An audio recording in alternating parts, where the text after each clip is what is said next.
Hey guys, in this video I'll go through my top 3 upgrades and customizations you can do when you get a new bike.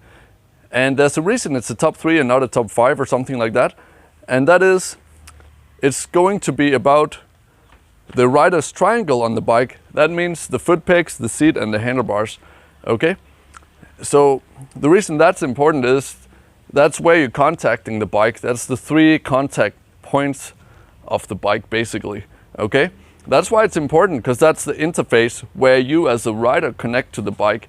And the better that connection is, the better you can ride the bike, because then you can translate your ideas of how you want to ride into how the bike is actually going to be handled.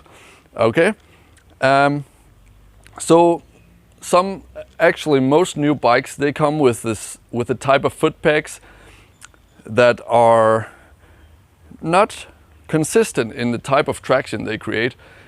So my number 1 recommendation, if you are intermediate to advanced rider, because then you ride the bike more with the legs than your arms at that stage.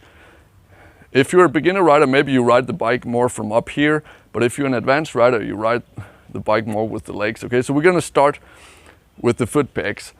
So that's my recommendation. Number 1 is to customize your foot pegs. You can actually get a set of really good foot pegs for only like $20–30. And let's have a look at my foot pegs so you can see what I mean. I'll just take the camera over here. So these foot pegs, they have like actually exchangeable like spikes here. And these, you probably know these already, but they give like a really consistent amount of traction and a nice gripping feeling to the boots. So you can like really have a good connection to the bike from down here, which is super important. Okay, so I recommend these instead of what my older bike here has, like an old style foot peg where you have to like sharpen the foot pegs and stuff. Okay, so upgrade your foot pegs. The second thing you want to upgrade is your seat. Okay, especially if you're a tall rider, you need to make the seat taller to make sure that you can grip the seat with your knees. And what I did for my seat on the Yamaha here, because it has wide number plates here at the back, so I had the seat made wider at the back. So I have like a better gripping point back here, where the shrouds are too wide in my opinion. So I can grip with my knees back here, especially when I'm going downhill or braking or something like that. Other times I'll be gripping further forward here, and that goes a little bit easier. Okay, so customizing your seat is the second thing you want to do, depending on your height and the bike and stuff like that.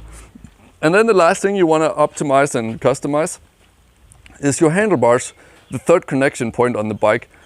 Okay, and what I like to do is I want to make sure I have the right height, so not a too high handlebar. So I want the lowest handlebars, because I'm only 5'10", which is like average. So usually the bikes that I get, they have the right height of handlebars, but I also want the straightest handlebars possible. So I buy personally Ricky Carmichael bent handlebars, which are the most straight, one of the most straight designs, so they don't bend back too much. And they're also one of the lowest designs, which I really like. And I would recommend the same for you if you're a short or average height rider. Of course, if you're a tall rider, you want to have a higher set of handlebars and also like adjust them forward, right? So you get a larger riding triangle. So thank you for watching. I hope you liked these tips. These were my top 3 bike customizations. And also thank you for fitcamp5.com for sponsoring my South Thailand racing campaign, where I'm racing the championship. Thank you for watching, and I hope you learned something from this video. See you on the next one.